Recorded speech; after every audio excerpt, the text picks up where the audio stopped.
Et nous sommes rendus à cette partie de l'émission où j'ouvre la Bible. Et j'aimerais vous répéter que Jésus-Christ a été condamné comme un vulgaire criminel. Jésus-Christ a été mis en croix. Jésus-Christ est mort. Et lorsqu'il est mort en croix, il est mort pour vous, il est mort pour moi. Et j'aimerais vous parler pendant quelques instants de sa mort. Quelle sorte de prédiction Jésus avait-il fait de lui-même lorsqu'il était sur la terre? Nous lisons dans Matthieu chapitre 16, verset 21, les paroles qui suivent.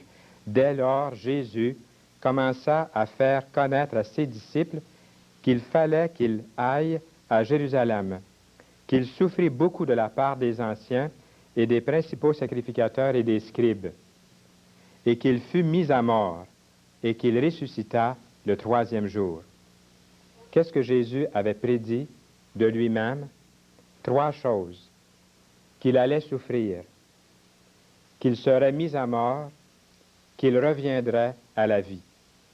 C'est pour cette raison-là que Jésus-Christ, en réalité, Jésus-Christ, c'est Dieu incarné, c'est Dieu qui est venu sur la terre sous forme d'un homme qu'on appelle Jésus-Christ, le Fils de Dieu. Dieu lui-même est venu vivre parmi nous. Il nous aime à tel point, il savait, bien sûr, que le péché, dans toute la justice d'un Dieu pur, méritait un châtiment, un jugement. Il a pris sur lui-même la justice de Dieu, dans son corps, sur le bois, au calvaire. Il est venu souffrir, il est venu mourir, il est revenu à la vie, afin de nous donner vraiment la vie éternelle.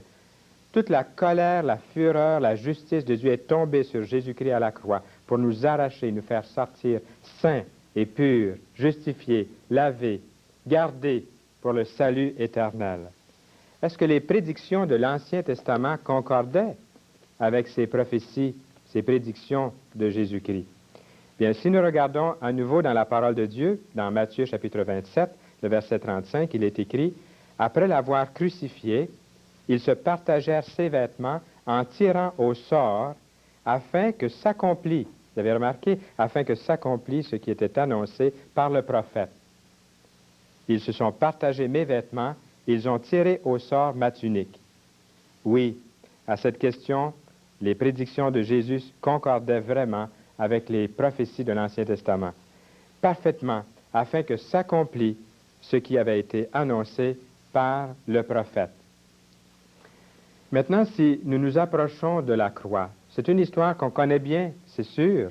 Tout le monde connaît l'histoire de la croix. Mais j'aimerais vous poser une question pour nous faire réaliser en cet instant la raison même de Jésus sur la croix. En compagnie de qui Jésus était-il crucifié sur la croix du Calvaire? Nous lisons dans Matthieu chapitre 27, 38, « Avec lui furent crucifiés 2 brigands, l'un à sa droite, l'autre à sa gauche. » En compagnie de 2 brigands. Mais un 3e brigand avait été libéré ce jour-là, pour lequel Jésus avait pris la place. Et ce brigand me représentait, vous représentait. Son nom, Barabbas. Il y aurait eu 3 croix cette journée-là. 3 brigands auraient été crucifiés sur la croix. 2 larrons et Barabbas, un autre larron, un brigand. Mais sur cette croix du centre, c'est Jésus qui a pris la place. Il a vraiment pris ma place. Il a vraiment pris votre place. Il est notre substitut.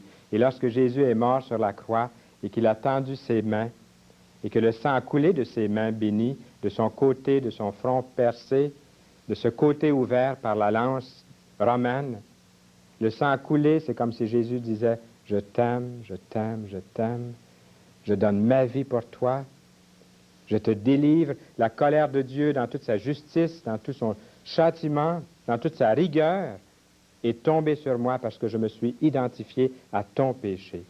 Je meurs pour toi, je t'aime, je te donne ma vie, afin que tu aies la vie éternelle. C'est pour ça que nous vous posons ces questions-là, des choses que vous connaissez bien, mais ce salut est personnel, il est pour vous, l'avez-vous reçu, l'avez-vous assimilé dans votre propre vie.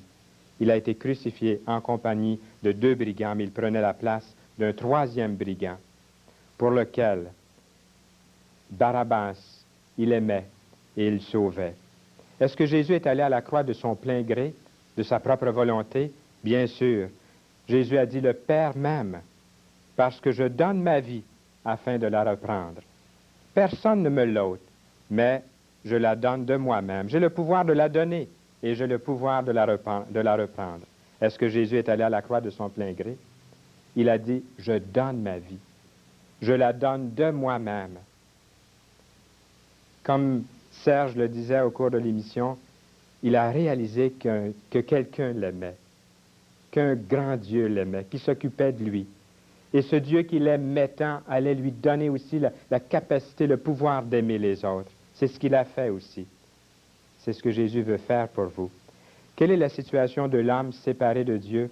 Je vais vous citer un verset qui m'a conduit au Seigneur. Je cite très, très fréquemment Jean 3,16 qui dit « Dieu a tant aimé le monde qu'il a donné son Fils unique, afin que quiconque croit en lui ne périsse pas, mais qu'il ait la vie éternelle. » Mais il y a un verset pas très loin qui dit « Celui qui croit en lui n'est point jugé, mais celui qui ne croit pas est déjà jugé, parce qu'il n'a pas cru au nom du Fils de Dieu. » C'est le verset qui m'a touché. Il y a de ça très longtemps.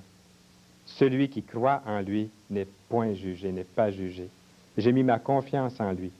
Celui qui ne croit pas est déjà jugé. Je m'étais dit cette journée-là, quand j'ai lu le verset, c'est curieux, c'est étrange. Je n'ai pas besoin de rien faire. J'ai seulement besoin de négliger ou de rester indifférent. Mais j'ai cru, heureusement. Celui qui ne croit pas est déjà jugé, mais j'ai cru en lui. Et ce que Jésus a fait pour nous, pour vous, pour moi, Jésus-Christ a souffert une fois pour les péchés, il est écrit. Lui juste pour des injustes, afin de nous amener à Dieu. Il nous a amenés à Dieu par ses souffrances, sa mort et sa résurrection. C'est Fernand Saint-Louis qui vous dit au revoir et à bientôt.